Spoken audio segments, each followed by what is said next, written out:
Flawed, Banzai charges, and no surrender. By the late 1930s, the Imperial Japanese Army had transformed the ancient samurai code of Bushido into a state doctrine demanding absolute loyalty and self-annihilation. Soldiers were indoctrinated to believe that surrender was a disgrace more damning than death itself. Men were taught that spilling their blood for the emperor secured spiritual immorality, while capture would stain their family's honor for generations. Slogans such as Gyokusai, the shattered jewel, reverberated through every garrison, urging troops to shatter themselves in glorious final stands rather than yield to the enemy. By 1944, this fanaticism extended beyond the front lines. Japanese civilians, including wounded soldiers on stretchers, were mobilized in rhetoric of Ichioku Gyokusai, 100 million shattered jewels, preparing the entire nation for mass suicide over capitulation. In its zeal to enforce ultimate loyalty, Japan's military leadership often rejected any notion of strategic retreats or tactical withdrawals, instead opting for hopeless slaughterhouse assaults. In August 1942, the jungles of Guadalcanal became the proving ground for Japan's doctrine of no surrender. Colonel Kiyonao Ichiki, convinced that a bolt-action charge could rout US Marines entrenched around Henderson Field, ordered his 800 men into the darkness. At the sandbar of Alligator Creek, the Japanese infantry erupted in a cacophony of battle cries and surged across open ground toward American positions. For a moment, the ferocity of the assault caught the Marines off guard, but the lack of coordinated artillery or armored support left the attackers exposed. Machine gun fire stitched through the massed ranks. Mortars lifted bodies into the air. The jungle floor ran red. Sources mention that Colonel Ichiki, after witnessing the collapse of his force, committed seppuku rather than face the shame of survival, though this is difficult to verify. By dawn, nearly every man in Ichiki's battalion lay dead. And that was only the beginning. On the windswept slopes of Attu in May 1943, the Pacific War's brutality bled into America's own territory. Encircled by US Army Rangers and Coast Artillery units, nearly 2,600 Japanese defenders elected to mount one final Banzai charge under the shroud of fog and cold. As the first light filtered through the clouds, they surged downhill in tight formation, bayonets fixed and hearts steeled by Bushido. The initial momentum smashed through thin American lines, pushing into rear supply dumps and scattering support troops. Yet, without any logistical support, the attackers floundered. US forces sealed off flanks and methodically cut down the fanatics. Only 28 Japanese emerged alive from what had seemed a final, triumphant charge. Hundreds more lay frozen where they fell, victims of both enemy fire and the Alaskan winter. By summer 1944, the Mariana Islands campaign made clear Japan's strategic desperation. On Saipan, Lieutenant General Yoshitsugu Saito's garrison had been battered by weeks of naval bombardment and aerial raids. Officially cut off, the commander resolved to expend his force in one final, colossal Banzai. At dawn on July 7th, bugles sounded from cave mouths and foxholes. Civilians, soldiers, and wounded stretcher cases formed a seething mass of nearly 4,300 souls. They crashed against the American 105th Infantry Regiment with such ferocity that US lines buckled under the first rush. For 15 endless hours, men fought in webs of razor wire and coral rock, bayonets clashing in pockets of savage hand-to-hand combat. By midday, American reinforcements sealed the breach and counted over 4,300 Japanese dead strewn across the hillside. The 105th Regiment, though victorious, bore nearly 1,000 casualties, forever haunted by the scene of what historian William Manchester called a thick, unbroken mass of corpses. When tanks finally rumbled forward, they found civilians at Suicide Cliff, propelled by propaganda to fear American barbarism, leaping to their deaths rather than surrender. The Pacific Campaign revealed the tactical bankruptcy of Banzai charges on an even smaller scale.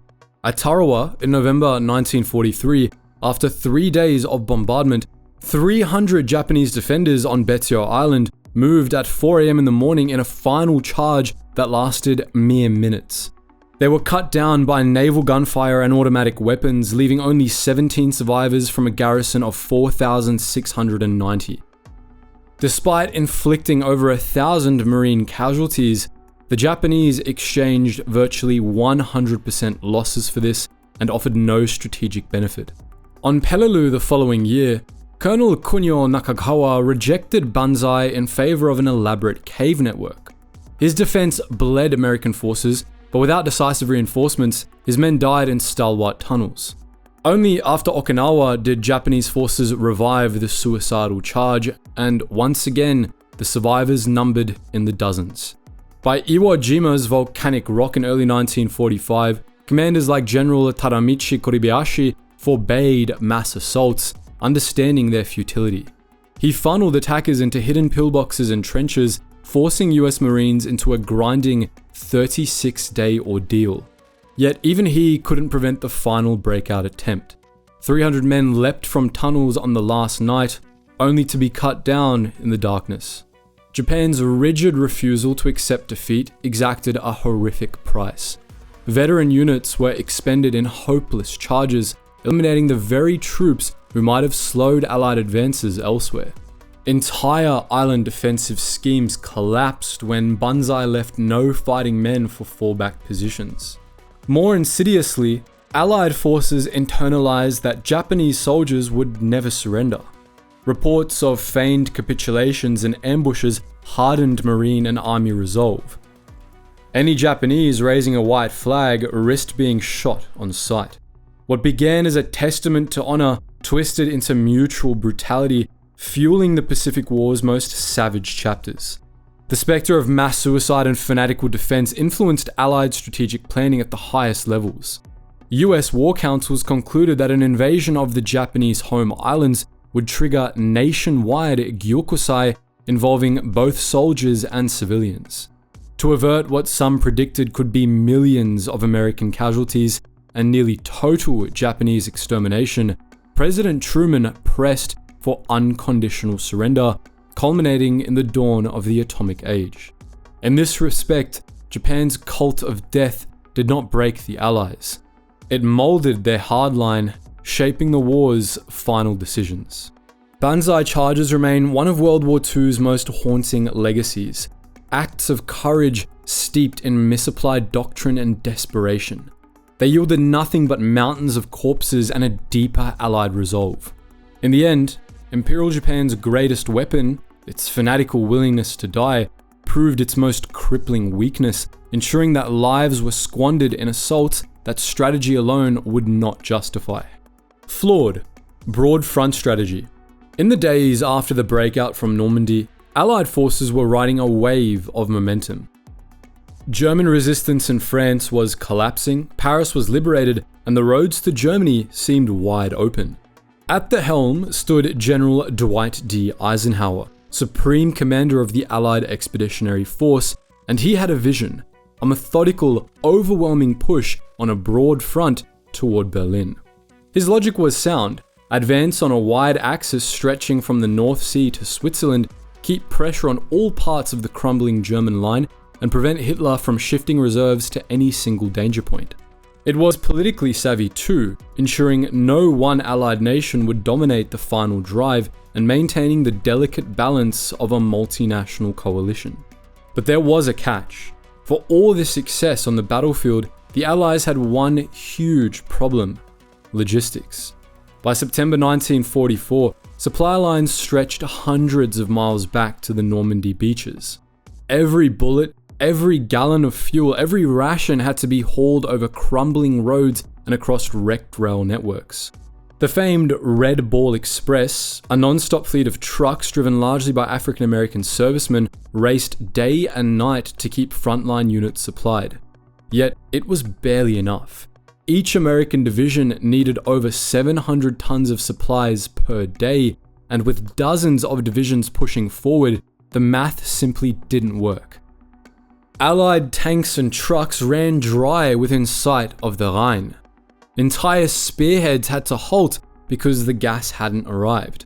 Eisenhower knew that narrowing the offensive might allow one army to punch deep into Germany, but he also feared such a thrust would outpace its support, become isolated, and risk being cut off. That fear, baked into his thinking from years of studying past campaigns, kept him committed to the broad front. He wanted a slow squeeze, not a single knockout punch. And, in theory, it made sense. In practice, however, it meant spreading his forces thin, and in war, thin can be deadly. Not everyone agreed with Eisenhower's cautious approach. British Field Marshal Bernard Montgomery had a very different idea. He wanted what he called a full-blooded thrust through the north, essentially a direct drive into Germany's industrial heartland, all guns behind one offensive. In Monty's view, the Allies were wasting their strength trying to win everywhere at once. Concentrate, punch a hole, and end the war before Christmas. That was his pitch, and to prove it, he launched Operation Market Garden.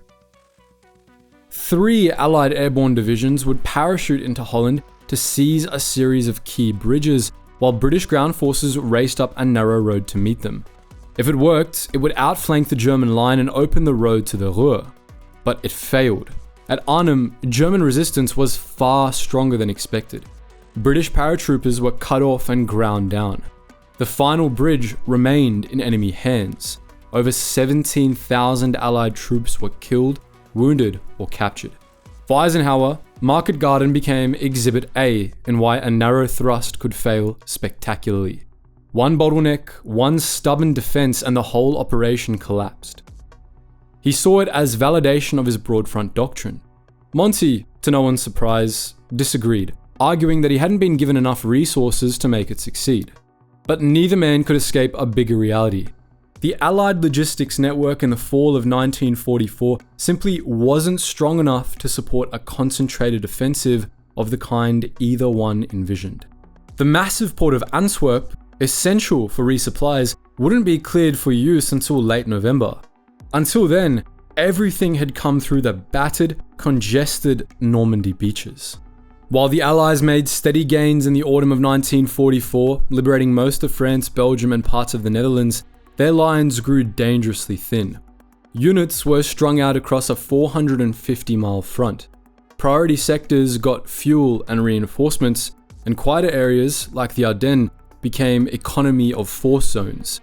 There, divisions rotated in for rest, their guard lowered. Hitler noticed. In December 1944, the Wehrmacht launched its last great gamble, a surprise offensive through the foggy forests of the Ardennes. The goal was to punch a hole between American and British forces, seize Antwerp, and split the Allies in two. The result was the Battle of the Bulge, the largest land battle the US Army would ever fight. American units, caught off guard, were pushed back. Roads clogged with retreating convoys.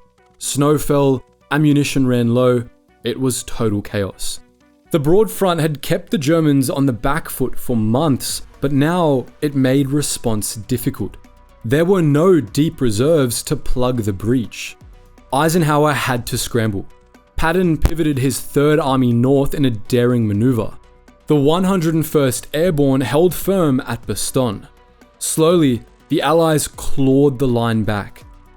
By January, the Bulge had been pinched off, but the price was staggering. Over 80,000 American casualties.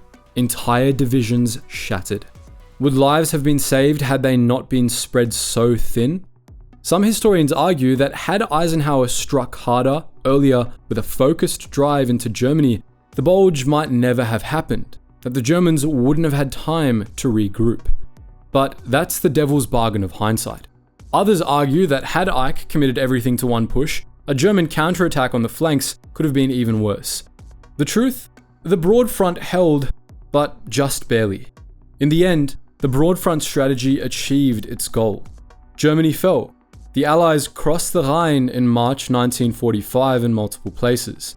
In April, they encircled the Ruhr pocket, capturing over 300,000 German troops and 24 generals. The Americans lost relatively few men in that last envelopment, just 10,000 casualties to remove over 250,000 enemies from the war. But that success came after months of slogging, with heavy losses in the Ardennes and thousands of lives that might have been spared if the end had come sooner.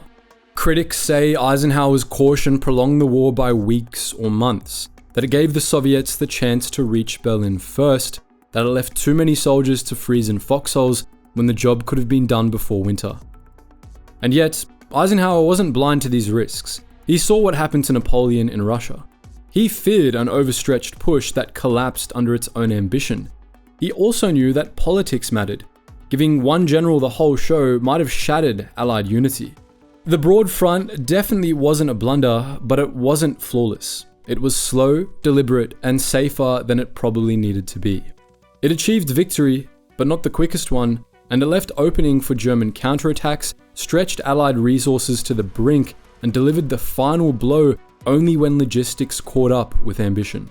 It was a strategy born from coalition warfare, from real constraints, and from the lessons of past disasters. It worked, but it worked at a price. And in that sense, Eisenhower's broad front definitely wasn't a failure. It was a flawed path to victory. Effective, elastic defense. By 1943, the Wehrmacht on the Eastern Front faced an adversary of overwhelming numbers. After the catastrophe at Stalingrad, Germany's only realistic hope was to resist in depth and then strike back. This approach drew on elastic defense principles first honed in World War I. Defenders trading space for time, absorbing enemy strength in forward zones, and counterattacking once the attacker was overextended.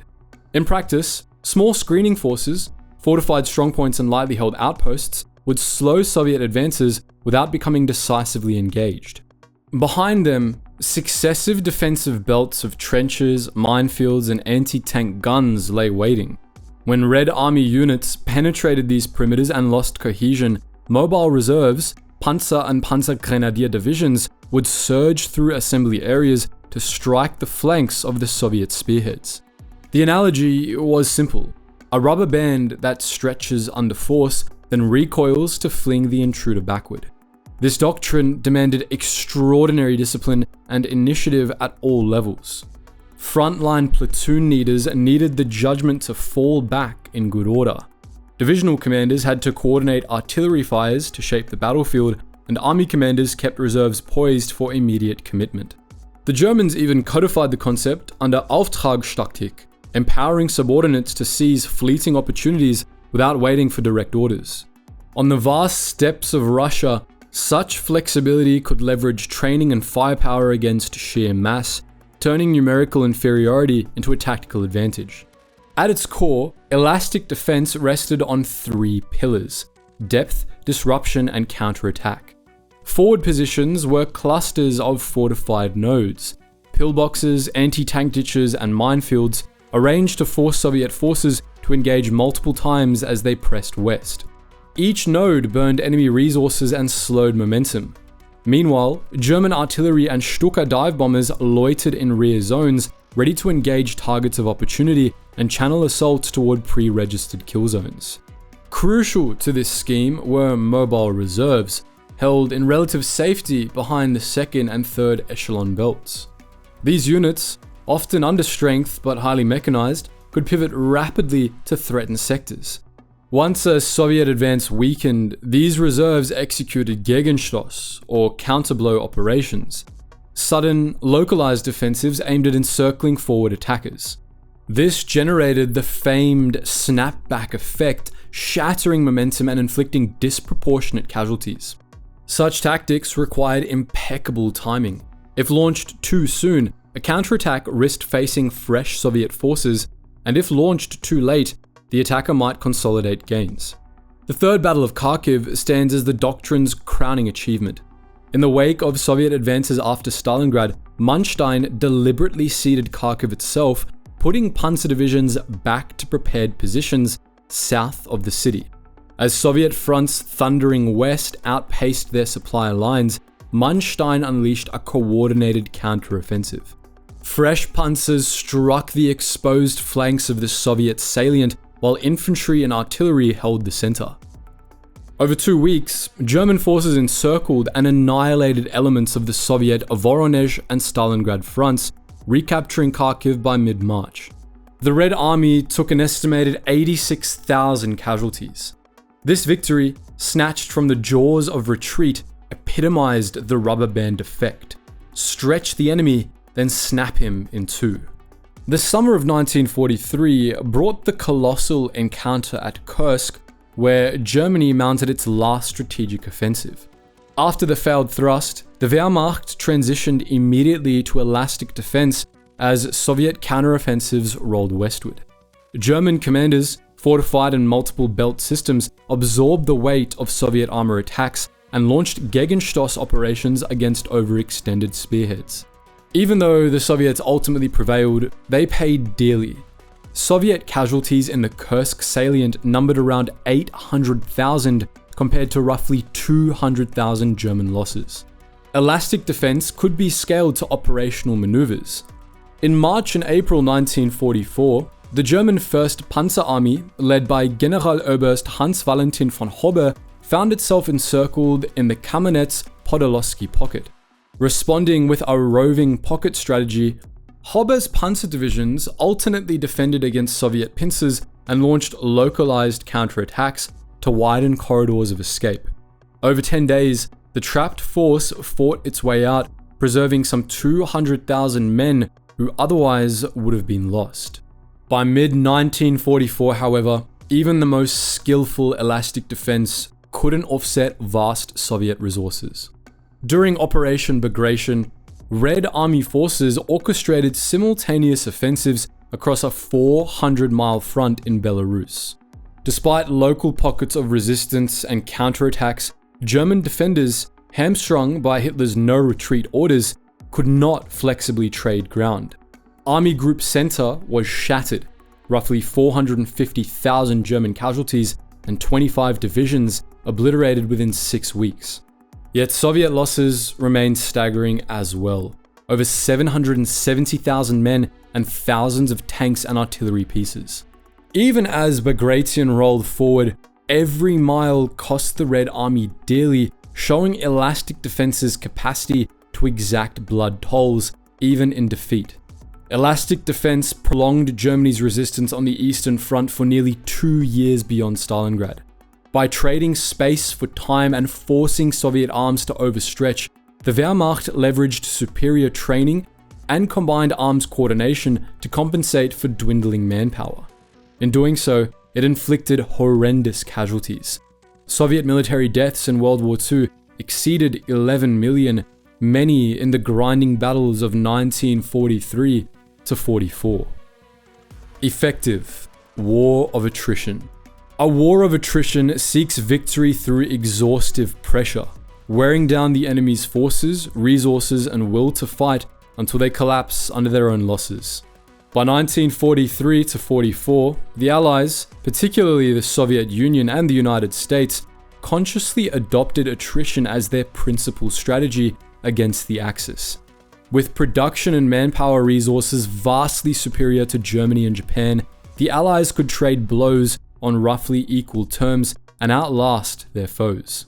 On the Eastern Front, after Stalingrad, Marshal Georgy Zhukov famously declared that the Red Army would bleed the Germans white by sending wave after wave of fresh divisions into the fray, confident that Soviet factories and manpower reserves could replenish the losses that Germany couldn't. The Battle of Stalingrad itself epitomized this approach. Soviet commanders deliberately absorbed horrific casualties, nearly 480,000 killed, to fix and encircle Germany's 6th Army. When Operation Uranus rolled south and north of the city, it trapped approximately 250,000 Axis troops in a tightening noose.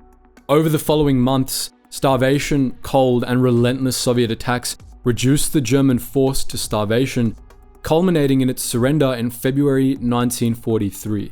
Of the 90,000 who surrendered, barely 5,000 would survive captivity and return home. Attrition was a function of industrial capacity. American factories roared with unparalleled output, churning out thousands of aircraft, tanks, ships, and millions of tons of munitions. Lend-Lease aid further amplified this advantage. The USSR received some 400,000 American trucks, plus trains, tanks, and aircraft, transforming Soviet mobility and logistics. By 1944, US production outpaced all Axis powers combined. This industrial bounty underpinned two major fronts of attrition. In Europe, the Allied strategic bombing campaign pounded Germany's industrial heartland. Beginning in 1943, the US 8th Air Force by day and Britain's RAF Bomber Command by night leveled factories, oil refineries, and transportation hubs. The cumulative effect was devastating.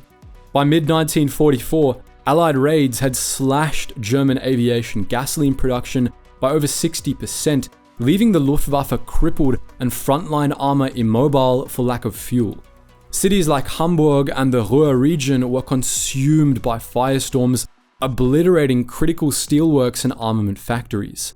Albert Speer, Germany's armaments minister, admitted that by November 1944, bombing had forced armaments output into decline despite total mobilization. While bomber crews faced steep losses, the US could replace lost B-17s and crews faster than Germany could replace oil, trained pilots, or factory capacity. In the Pacific, the War of Attrition took the form of blockade and submarine warfare. US submarines and carrier task forces sank Japanese merchant tonnage at a prodigious rate, cutting off vital oil and raw materials to the home islands. By 1945, Japan faced critical shortages in food, fuel, and artillery shells. In 1944 alone, US shipyards produced 10 fleet carriers and dozens of escort carriers, far outstripping Japanese output, which had been reduced to a trickle. As Japan's economy ground to a halt under a tight blockade and strikes on its industrial centers, its capacity to continue fighting evaporated. On the Eastern Front, Soviet commanders methodically applied attritional pressure from Stalingrad through to the gates of Berlin. After halting and destroying the 6th Army, Soviet forces never relinquished the initiative. At Kursk, in July 1943, the largest tank battle in history, they first absorbed the German offensive behind layered defenses, then counterattacked with fresh reserves. German losses at Kursk exceeded 200 tanks and 200,000 men killed or wounded. Soviet casualties, though higher in absolute terms, were quickly replaced. This battle irrevocably shattered German offensive capability in the east. What followed was a relentless series of Soviet offensives. Each months-long offensive inflicted such severe losses that Germany's pool of trained replacements was drained. By late 1944, the Wehrmacht was a hollow shell of its former self. Seasoned troops gone, new recruits undertrained and ill-equipped, and material in chronic short supply. On the Western Front, the Allies also embraced attrition, albeit sometimes reluctantly. The Normandy campaign devolved into a grinding struggle through hedgerows and fortified towns. Battles like Caen and Cherbourg saw Allied artillery and air power pulverize German positions, reducing entire villages to ash. By the end of August, Allied forces had suffered around 210,000 casualties while inflicting over 450,000 on German defenders, killed, wounded, or captured. Attritional tactics continued as Allies encircled the Ruhr pocket in March and April of 1945. They squeezed the pocket, converging on trapped German Army Group B. Within 2 weeks, 325,000 soldiers surrendered, marking one of history's largest capitulations. Allied casualties in the Ruhr were light, around 10,000, underscoring how overwhelming material and numerical superiority could deliver decisive results with minimal own force losses. By 1944, the Soviet Union fielded over 6 million troops on the Eastern Front, and the United States deployed more than 90 divisions across all theaters, supported by thousands of aircraft and ships. Germany's field strength, in contrast, peaked in 1943 and then steadily declined under unrelenting pressure. Japan's forces were gradually whittled down in static island defenses, unable to replace shattered ships, planes and trained personnel. During the Battle of the Bulge, Germany lost some 80,000 to 100,000 men and hundreds of tanks and aircraft, their last major mobile reserves. The US, while also suffering around 80,000 casualties, could replenish those losses within months. By early 1945, Germany resorted to drafting 15-year-olds and elderly Volkssturm militia, while Allied forces still fielded fully equipped, mechanized divisions. In the Pacific, Okinawa's ferocious spring 1945 battle saw Japan lose roughly 95% of its 100,000 defenders, while US forces, though bearing 12,000 killed, could immediately stage for the planned invasion of Kyushu. Hitler vacillated between hope and despair as each German defensive victory was starkly undercut by the knowledge that the Allies could replace losses that Germany could not. In Japan, the relentless submarine blockade and firebombing raids created conditions so desperate that civilian starvation became widespread by mid-1945. In total war, attrition is a blunt instrument, exacting a horrifying human cost. Yet, in World War II, it proved the Allies' most potent strategy, leveraging industrial might, logistical prowess, and vast manpower reserves to grind down the Axis war machine. As General Omar Bradley remarked, "Amateurs talk theory, professionals talk logistics." Attrition was the embodiment of that principle. Relentless, unglamorous, but utterly decisive. By late 1944 and into 1945, the Axis powers could no longer replace the losses inflicted upon them.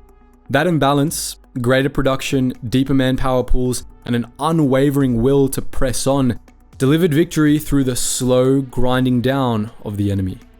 Devastating, deep battle. In the turbulent 1930s, Soviet military visionaries sought to transcend the static trench warfare of World War I. Marshal Mikhail Tukhachevsky and Colonel Georgy Isserson, drawing upon earlier work by Mikhail Triandafilov, crafted a doctrine known as deep battle, which envisioned an offensive not limited to the enemy's frontline defensives, but extending into operational and strategic depths. Instead of single penetration, deep battle employed multiple echelons of forces to shatter the adversary's entire defense network. The first wave of infantry and artillery would breach the tactical line. Then, mechanized corps and tank armies would pour through the gap, rolling up reserves, artillery parks, and command posts far behind the enemy's front. Simultaneously, air forces and airborne divisions struck deep to sever supply lines and seize vital crossroads, preventing coherent enemy reactions.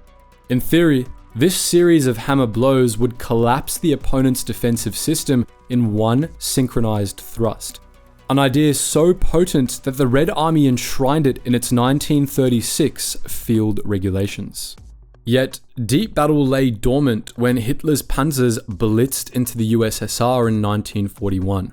Stalin's purges had gutted the officer corps, and the Red Army lacked the training, staff expertise, and mechanized reserves to apply its own doctrine. Early counterattacks at Smolensk and Vyazma were disjointed, and Soviet forces paid dearly for their failure to operate in depth. Only after hard-won experience and under more capable leaders like Zhukov and Vasilevsky did the Red Army resurrect and refine this revolutionary concept. By 1944, the Soviets had built tank armies, formed mechanized corps, and perfected the integration of artillery, armor, and aviation, transforming deep battle from dusty doctrine into a weapon of unparalleled devastation. The first true test of evolving deep operations thinking arrived in early 1942 at the Rzhev-Vyazma salient. Soviet commanders attempted a large-scale encirclement reminiscent of deep battle, committing infantry and tank corps in converging attacks. But logistics snarled as rail lines buckled under German air raids. Coordination broke down amid fierce resistance, and several spearheads were isolated and destroyed in what became known as the Rzhev meat grinder. The painful lessons of Rzhev spurred organizational change, the creation of the 1st and 2nd Tank Armies, a tripling of artillery regiments, and the establishment of specialized operational staffs capable of synchronizing massive forces across hundreds of miles. no Soviet offensive illustrates deep battle better than Operation Bagration in June 1944. Launched on the 3rd anniversary of Barbarossa, Bagration was an orchestration of deception, massed artillery, airborne raids, and multi-front mechanized thrusts. In the nights leading up to D-Day, some 140,000 partisans sabotaged rail lines and communications across Belarus, immobilizing German reserve movements. At dawn on June 22nd, 4 Soviet fronts launched simultaneous breaks along a 450-mile front. Over 7,000 guns and 2,400 Katyusha rocket launchers laid down a curtain of fire so intense it stunned German defenders. When gaps opened, second echelon tank armies and cavalry mechanized groups thundered through, racing toward Bobryansk, Minsk, and Vitebsk. The Red Army bypassed strong points and encircled entire divisions before they could form new lines. By early July, Minsk had fallen, and Army Group Center lay in ruins with an estimated 450,000 casualties. Soviet tank columns advanced over 170 miles in 2 weeks, seizing bridges intact and rolling toward the Vistula. Bagration's momentum carried the Red Army from the Pripyat marshes to the outskirts of Warsaw by August 1944. In the succeeding autumn and winter, Soviet commanders repeatedly applied deep battles principles. The Lviv-Sandomierz offensive shattered Army Group North Ukraine, while the Vistula-Oder offensive sprinted from central Poland to within 70 kilometers of Berlin in just 2 weeks. In each case, coordinated artillery barrages battered German defenses, infantry broke through salient points, and mobile formations raced into the operational rear. By March 1945, as Soviet armies closed in on Berlin, deep battle had effectively erased the distinction between the front and the rear. The entire breadth of Germany's eastern territories became one continuous battlefield.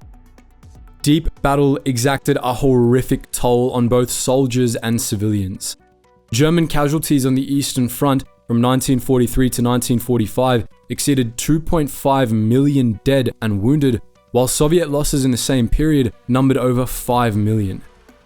German troops, conditioned by years of defensive rigidity, found themselves overwhelmed by attacks from unexpected directions and depths. Morale cracked when entire units surrendered en masse rather than face encirclement. Civilians endured forced evacuations, scorched earth, and the chaos of rapidly shifting frontiers. After the war, deep battle influenced generations of military planners. NATO's defense in depth during the Cold War echoed Soviet wartime lessons.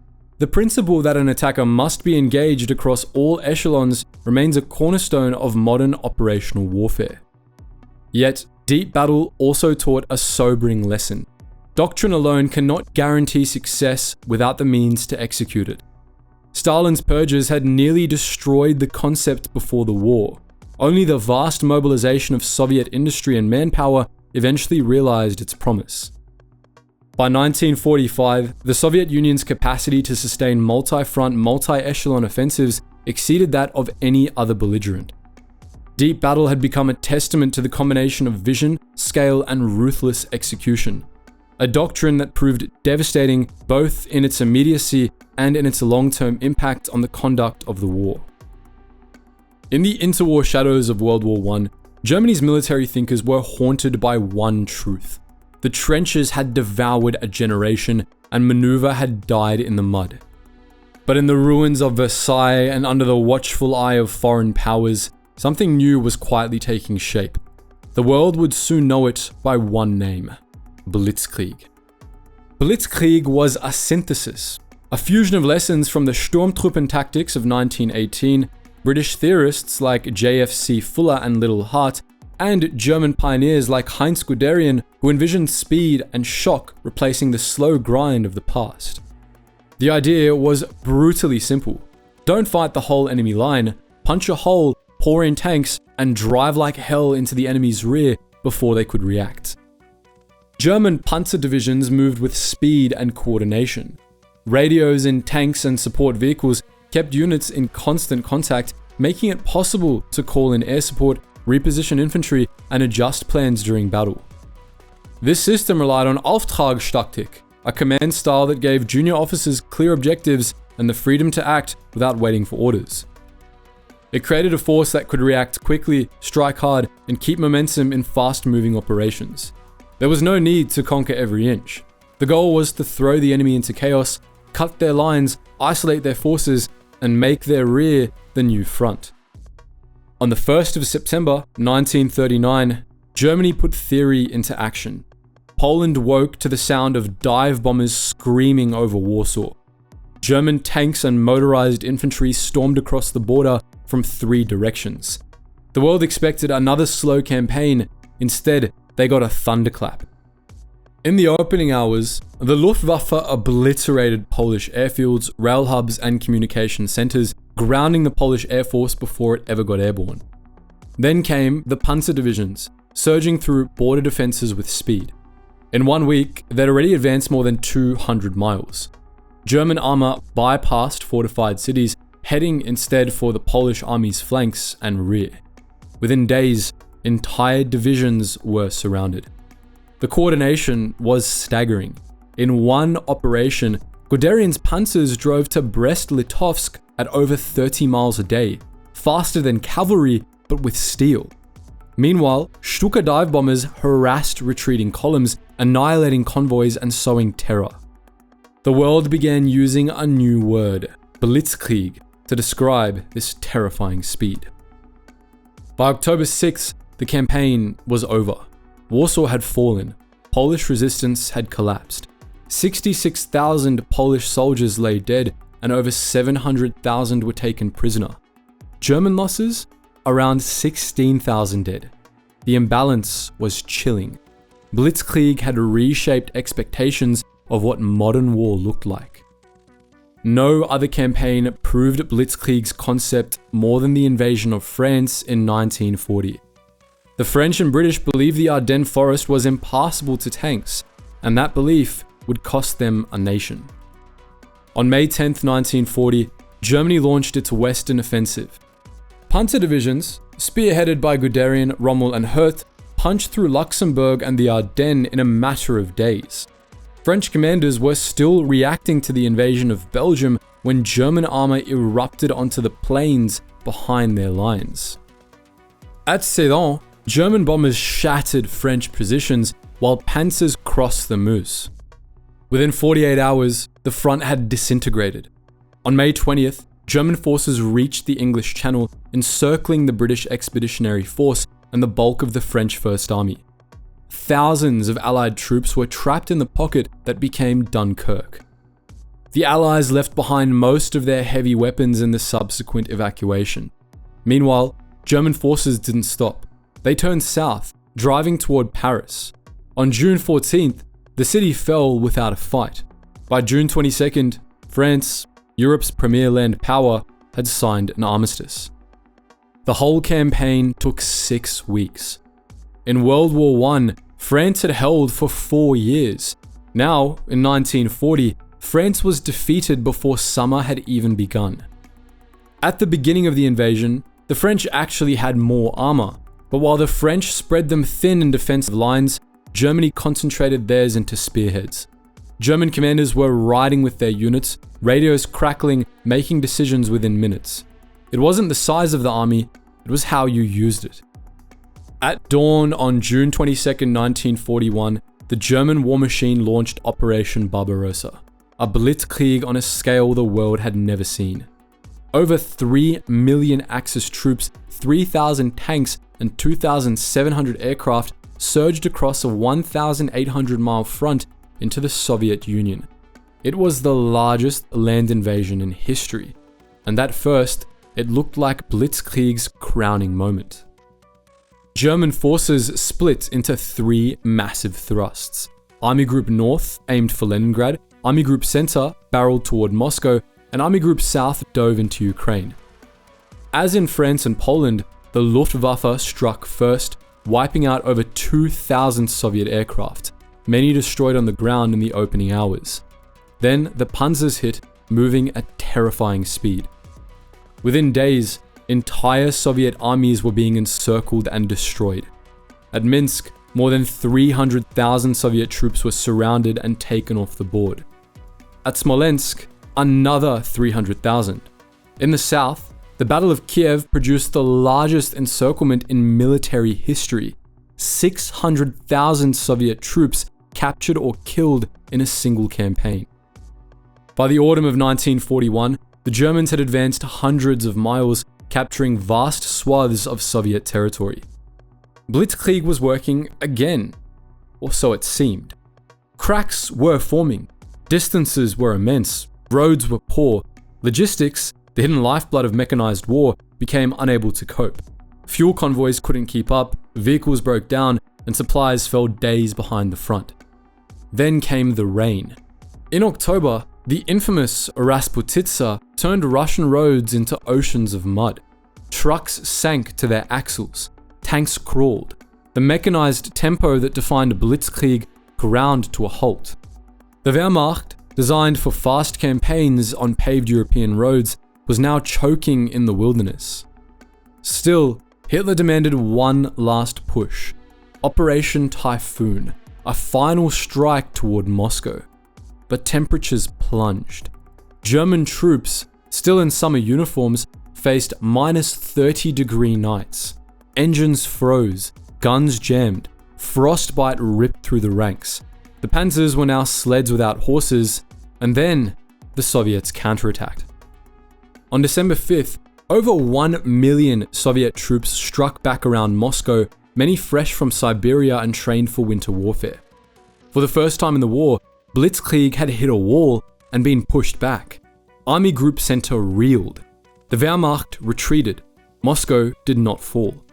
Barbarossa revealed what no earlier campaign had. Blitzkrieg wasn't built to go the distance. The core premise of it was speed and decisive collapse, but the Soviet Union refused to collapse. Stalin's war machine, relocated east of the Urals, kept churning out tanks and rifles. Soviet manpower reserves kept filling the ranks. For every Soviet division destroyed, 2 more were raised. Meanwhile, Germany had no real plan for a long war with Russia. The Wehrmacht hadn't brought enough winter clothing, the logistics network wasn't designed for 1,000-mile supply lines, and railways had to be re-gauged, bridges rebuilt, roads constructed, none of which Blitzkrieg could fix. And the Soviets were learning. By 1943, they'd adapted. They built defense in depth, laid minefields, and massed anti-tank guns to absorb the initial shock. Then, they struck back. They also had their own evolving concept of mechanized warfare. At Kursk, in July 1943, the last major German offensive on the Eastern Front, Blitzkrieg was thrown against 8 layers of Soviet defense. It broke on the 3rd. Kursk marked the end of Blitzkrieg as a viable strategy on the Eastern Front. The strength of Blitzkrieg lay in its momentum, but by 1944, momentum belonged to the Allies. In the West, the Wehrmacht faced new challenges. In Normandy, German armored divisions tried to counterattack the Allied beachheads, but now, Allied air supremacy meant any daytime movement brought down a hail of bombs and rockets. In 1940, Stukas had owned the sky. 1944 was a different story. German panzers couldn't move without being vaporized. When Germany launched its last Blitzkrieg-style offensive in the Ardennes, the Battle of the Bulge in December 1944, it was a flashback to 1940. Surprise worked. The Americans were caught off guard. German forces smashed through thin lines in the Losheim Gap and advanced toward the Meuse. But fuel ran out, roads jammed, and this time, the Allies could regroup and strike back. Without air cover or reserves, the offensive collapsed. It was the last gasp of Blitzkrieg. Though the last lightning strikes of the Wehrmacht fizzled in the Ardennes snow, Blitzkrieg had already rewritten the rules of war. It had flipped the script on what a military campaign could look like. Wars were no longer expected to last years in the trenches. With the right tools, tanks, aircraft, coordination, and nerve, a nation could conquer a continent in weeks. The victories in Poland, France, and early Russia proved that speed and surprise could shatter numerically superior enemies. Blitzkrieg demanded initiative, flexibility, and commanders who could act without orders. It demanded communication, radios in every tank. It demanded concentration, strike hard at one point, break through and keep moving. And above all, it demanded a ruthless sense of momentum. Even as Germany lost the war, the world was taking notes. After 1945, Blitzkrieg evolved. In 1956 and 1967, Israeli offensives during the Suez Crisis and the Six-Day War echoed Blitzkrieg with uncanny precision. Fast-moving armor thrusts, paratroopers, and overwhelming airstrikes dismantled enemy forces in days. The Arab-Israeli wars were modern lightning campaigns, lean, lethal, and rooted in the German model. During the Cold War, both NATO and the Soviet Union absorbed Blitzkrieg's lessons. NATO's air-land battle doctrine was designed to counter a Soviet invasion of Europe with fast, mobile combined arms formations, meeting speed with speed. Meanwhile, the Soviets leaned into their own deep battle theory, which, while developed independently, shared Blitzkrieg's goal: collapse the enemy through disruption in depth. The US invasion of Iraq in 1991 was perhaps the closest modern replay. In 100 hours, coalition forces broke the back of the Iraqi army with a flanking maneuver that bypassed fixed defenses, smashed command structures, and collapsed resistance before it could react. It wasn't labeled Blitzkrieg, but it didn't need to be. The DNA was there. At its core, Blitzkrieg was a strategy of decisive battle. It assumed that once the enemy was disoriented, encircled, and beaten in the field, the war would be over. And sometimes it was, but not always. The Soviet Union didn't collapse when its armies were crushed. It retreated, rearmed, and hit back. Blitzkrieg wasn't designed for total war, for grinding year after year attrition where factories and food mattered more than tempo. Once Germany lost the initiative and the qualitative edge, Blitzkrieg had no answer. It had no staying power without surprise. And that's the hard limit. Blitzkrieg is brilliant when you're on the offense, when you hit first. But if you're outgunned, outproduced, and surrounded by enemies who've learned your tricks, lightning stops striking. And then you're left with a war your doctrine didn't prepare you to win. In the end, Blitzkrieg was a weapon of shock and awe, and like any weapon, its power depended on timing, context, and execution. It won battles, it toppled countries, and it terrified generals from London to Moscow. For a moment, it made Germany look invincible, but its brilliance also bred overconfidence. Hitler came to believe that every war could be won fast, that every enemy would fold, and that logistics and depth didn't matter. He believed the myth and marched straight into Russia with it. What began as a revolution in modern warfare ended in a lesson for all time. Speed can kill, but it can't substitute for strategy, supply, or staying power. And yet, Blitzkrieg remains one of the most devastating concepts ever unleashed on a battlefield. Not because it conquered the world, but because, for a terrifying moment, it almost did. Devastating island hopping. After the smoke cleared over Pearl Harbor, the United States faced a Pacific empire that stretched thousands of miles, fortress islands, dug-in garrisons, and a fanatical enemy prepared to fight to the last man. But instead of smashing every enemy stronghold head-on, the Allies chose something smarter: island hopping, also called leapfrogging, a strategy rooted in selectivity and maneuver, not brute force. The plan? Don't storm every island, just the important ones. Capture the airfields and harbors that mattered. The rest? Bypass, isolate, and starve them out. With two separate offensives led by Admiral Chester Nimitz across the Central Pacific and General Douglas MacArthur through to the Southwest Pacific, the Allies picked their way across the ocean like stepping stones, each island seized, becoming a launch pad for the next. Heavily fortified positions like Truk, Rabaul, or Watje were cut off, left to rot under naval blockade and bombing raids. As Admiral Bull Halsey put it, they would wither on the vine. The Japanese, forced to defend everything, ended up defending nothing well. With each hop, US forces moved closer to Japan, and thousands of isolated Japanese troops were left behind, stranded, starving, and strategically irrelevant. One of the boldest applications of this strategy was the decision to bypass Rabaul, Japan's key base in the South Pacific. With more than 100,000 Japanese troops, airfields, and a massive naval harbor, it had all the markings of a brutal siege, but the Allies chose to ignore it. Instead, they launched Operation Cartwheel.